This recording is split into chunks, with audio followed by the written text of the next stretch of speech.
नमस्कार दोस्तों, welcome back to our channel. Friends, मैं आप सबका अपने चैनल स्टॉक्स फॉर लाइफ पे बहुत स्वागत करता हूं। Welcome to STFL family. DF members, बात की जाए एक ऐसा सेक्टर है जो कोविड की वजह से काफ़ी परेशान हमें देखने को मिला था। बात की जाए 2020 में और 2021 में भी परेशानी का सबक देखने को नहीं मिला, लेकिन धीरे धीरे जब कोविड केसेस फॉल हो रहे हैं तो उस पर रिकवरी आ रही है। तो जी हाँ दोस्तों, कोविड से जो इम्पैक्ट खाता हुआ सेक्टर था उसमें कौन थे? मीडिया थे।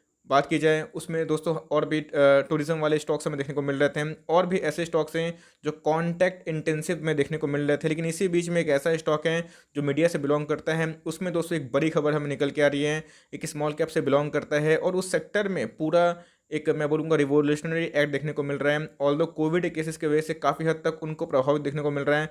आपने देखा कि कोविड केसेस कम हुए, कैसे आईआरसीटीसी का शेयर भागा, तो उसी बीच में मीडिया के दो पॉपुलर स्टॉक है, उनमें से एक स्टॉक में बहुत बड़ी ब्रेकिंग न्यूज़ निकल के आ रही है। तो क्या न्यूज़ कवर करूंगा, इसका इंपैक्ट समझाने की कोशिश करूंगा, एकदम सारी चीज़ क्रिस्टल क्लियर कर दूंगा, समझने में कोई भी दिक्कत नहीं होगी। चैनल फर्स्ट टाइम होंगे, सब्सक्राइब कर सकते हैं। इस तरह क्वालिटी कंटेंट को सबसे पहले एक्सेस करने के लिए now without dealing any for time, let's begin. इस बात की जाए कोविड केसेस की अपडेट की, तो मैंने बहुत बार रेगुलरली कवर किया था। इवन दोस्तों जब आईआरसीटीसी ने ब्रेकआउट नहीं दिया था तब से मैं आईआरसीटीसी को कवर कर रहा था। लेकिन इस वीडियो में दोस्तों मैं आईआरसीटीसी के बारे में डिस्कस नहीं करूंगा, बल्कि एक ऐसे स्टॉक के बारे में डिस्कस करूंगा जो कॉन्टैक्ट इंटेंसिव होने के कारण सबसे बैडली इम्पैक्ट खाता हुआ देखने को मिला। जी हाँ दोस्तों, मीडिया का दो स्टॉक हमें देखने को मिलता है जो सीधा थिएटर में काम करते हैं, आइनॉक्स और पीवीआर। तो पीवीआर मार्केट लीडर है और सेकंड मार्केट लीडर की बात की जाए तो आइनॉक्स हमें देखने को मिल रहा है। लेकिन इसी बीच में जैसे ही कोविड केसेस कम हो रहे हैं तो इसमें जो एक अच्छा सेंटीमेंट है दोस्तों वो वापस आना स्टार्ट हो चुका है। जैसा आप देख सकते हैं कि आइनॉक्स की बात की जाए, I am pretty much sure कि आपने इसका नाम ज़रूर सुना होगा। पीवीआर और आइनॉक्स बहुत यूथ में कॉमन भी है, और ऐसा नहीं कि सिर्फ यूथ में कॉमन है। जो सिनेमा लवर है तो उनका ज़रूर दोस्तों इससे ना कभी नाता पड़ा होगा, कभी कभी विजिट किए होंगे इसमें और पीवीआर में। तो अगर आप देखें तो इनको बहुत ज़्यादा प्रॉब्लम हो रही है इनके कामकाज चलाने को लेकर। तो ये क्या कर रहे हैं, तो multiplex operator INOX Leisure launches ₹300 crore share sale. जी हाँ दोस्तों, अपने ही शेयर बेचेंगे क्यूआईपी के माध्यम से। और ये दोस्तों बहुत ब्रेकिंग न्यूज़ हमें देखने को मिल रही थी। सेम यही चीज़ हमें देखने को मिला था कहाँ पे, पीवीआर में। आपको पता है कि आइनॉक्स हो गए, पीवीआर हो गए, अच्छे स्टॉक्स है, लेकिन सबसे ज़्यादा प्रॉब्लम कोविड की वजह से इनको ही हुआ था। यही सबसे पहले बंद होने वाले कैटेगरी में आए थे, और सबसे लास्ट में जो रिकवर होने वाले कैटेगरी होंगे यही होंगे। तो मतलब शुरू से लेकर अंत तक इनका कोई भी समाधान देखने को नहीं मिला, और इनके शेयर में काफ़ी डेंट हो चुका है।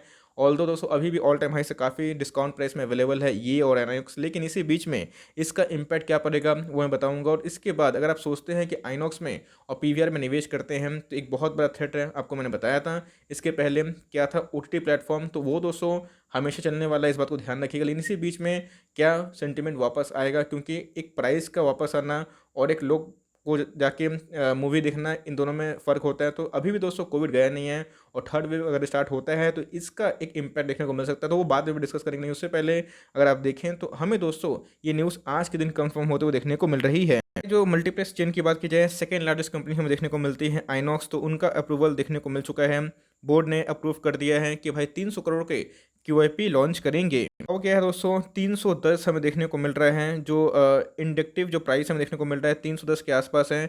अगर शेयर की बात की जाए तो 333 के आसपास देखने को मिल रहा है। तो 5% के आसपास डिस्काउंट रेट में दोस्तों इनका मानना है कि छोड़ सकते हैं। इस कभी भी कोई स्टॉक या फिर कोई भी शेयर चढ़ता भागता कब है, जब उसके बिजनेस में डिमांड होती है। और बिजनेस दोस्तों चलेगा तो बहुत तरह का बिजनेस होता है। एक होता है लो कॉस्ट बिजनेस मॉडल, एक होता है हाई कॉस्ट बिजनेस मॉडल। ये दोस्तों बिजनेस बहुत ही शानदार है, लोग कभी भी पिक्चर देखना बंद नहीं करेंगे। लेकिन एक एंटी जो बॉलीवुड सेंटीमेंट हमें देखने को मिला था प्रीवियस कुछ समय में, इवन एक साल से पहले, ये दोस्तों बहुत इसको हैम्पर किया है। और आपको पता है कितने बड़े मल्टीप्लेक्सेस होते हैं, उसको चलाने के लिए रेंट होता है भाई, और बहुत खर्चे भी होते हैं, एम्प्लॉय का कॉस्ट भी होता है। तो इसको पूरा करने के लिए इनका पर्पस है to meet capital expenditure requirements for ongoing and future projects to sustain growth in the business for business expansion.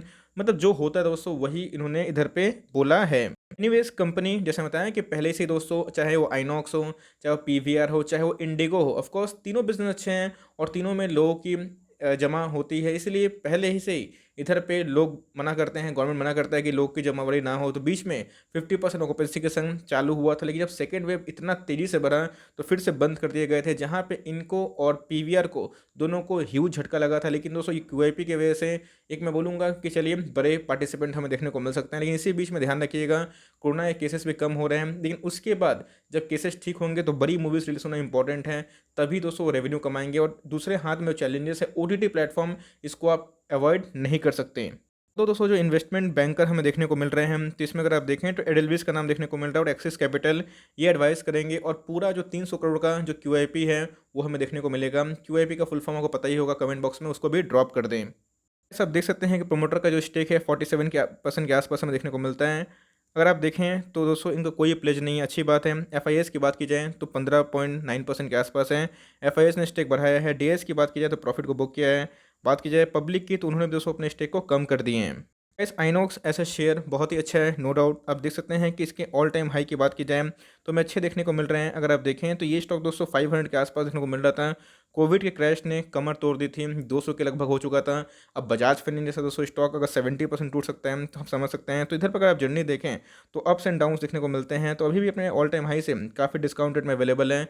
बीच में गाइस इनके नंबर्स भी आए थे। नंबर्स की बात की जाए पीवीआर से अच्छे नंबर्स इन्होंने पोस्ट किए, मतलब अच्छे इन द सेंस कि नेगेटिव ही होंगे, लेकिन लॉस कम था, नैरो हो चुका था। लेकिन इसी बीच में ध्यान रखिएगा, अगर आपको निवेश करना है तो आपको कोई चैलेंजेस है वो भी देखना है, जो अपॉर्चुनिटी है वो भी तलाश करनी है। अपॉर्चुनिटी के बारे में डिस्कस करें तो डिस्काउंट प्राइस में है, अच्छा बिजनेस मॉडल है। बात की जाए लोग कभी मूवी देखना बंद नहीं करेंगे। चैलेंजेस की बात की जाए तो ओटीटी का बढ़ता खतरा और मार्केट में क्रेज़। आपने देखा होगा कि फैमिली मैन 2 अगर आपने उस सीरीज़ को देखा होगा, ऑफ कोर्स मैंने भी देखा। तो हम लोग कहाँ देखते हैं ओटीटी में। तो ये दोस्तों बहुत बड़ा चैलेंज हमें देखने को मिला। रिसेंटली सलमान खान की मूवी राधे भी कहाँ रिलीज़ हुई थी, ओटीटी पे। तो ये बात ध्यान रखिएगा। आने वाले कल में अमेज़न जिस हिसाब से मार्केट को कैप्चर कर रहा है और जिस हिसाब से अभी लोग सीधा दोस्तों आदी हो चुके हैं मोबाइल फ़ोन का, अब ऐसा नहीं है कि ये बिहेवियर कैसा रहेगा, लेकिन आने वाले कल में एक थ्रेट बन सकता है। इस बात को सोच के ही लॉन्ग टर्म इन्वेस्ट करें। यस, अगर बात की जाए रिस्क टू रिवॉर्ड की बात की जाए तो रिवॉर्ड ज़्यादा देखने को मिल सकता है, लेकिन लोग जाएंगे थिएटर में, मूवी रिलीज होगी, उसके बाद हो सकता है। तो हो सकता है कि मार्केट हमेशा फ्यूचरिस्टिक होता है, आगे के देखता है, लेकिन जो अपॉर्चुनिटी है और जो थिएटर है वो बताना मेरा फर्ज बनता है। आज के दिन की बात की जाए कारोबार की तो 36% के आसपास शेयर डिलीवरी देखने को मिल रहे हैं। 7,69,000 शेयर ट्रेड हुए। इसके अगेंस्ट में 2,83,000 शेयर्स को डिमेट में ले जाया गया है। लास्ट 5 साल की परफॉर्मेंस के बारे में डिस्कस करें तो जितना दोस्तों आइनॉक्स ने रिटर्न दिया है उतना ही पीवीआर ने रिटर्न दिया है। 53% के आसपास हमें देखने को मिल रहा है, और दोस्तों ये बैडली इम्पैक्ट देखने को मिल रहा है। तो हो सकता है क्यूआईपी के जाने के बाद एक रैली संभव हो सके।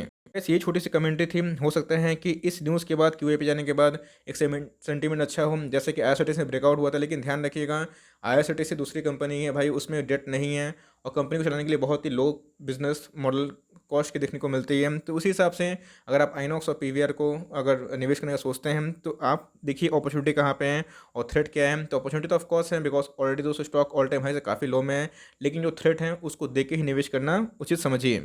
आपकी क्या राय है दोस्तों इस दोनों स्टॉक को, और आप कितना पॉजिटिव देखते हैं? पॉजिटिव देखते हैं तो वो भी कमेंट बॉक्स में बताइएगा, और नेगेटिव देखते हैं किस व्यू पे तो वो भी बताइएगा। लेट्स सी कि आपका क्या मानना है आइनॉक्स और पीवीआर को लेकर कि इनका फ्यूचर कैसा हो सकता है। I would love to read और सी, और मैं रिप्लाई करने की कोशिश करूंगा कि आपका क्या मानना है। बहुत ही मज़ा आता है जब आपसे कनेक्शन बनता है। तो फॉर टाइमिंग ये छोटी सी अपडेट थी। आई होप दोस्तों वीडियो आपके लिए हेल्पफुल है। कंटेंट सही लगे तो लाइक कर दिएगा। चैनल फर्स्ट टाइम होंगे तो याद से सब्सक्राइब भी करना भूलिएगा। फर्दर कोई डाउट उसको ड्रॉप कर सकते हैं, कुछ तो का रिव्यू चाहिए उसका नाम भी ड्रॉप करना भूलिएगा। I would love to make a video on your demand guys. मिलते हैं जल्दी ही, तब तक के लिए bye. Thanks for listening friends, God bless you all.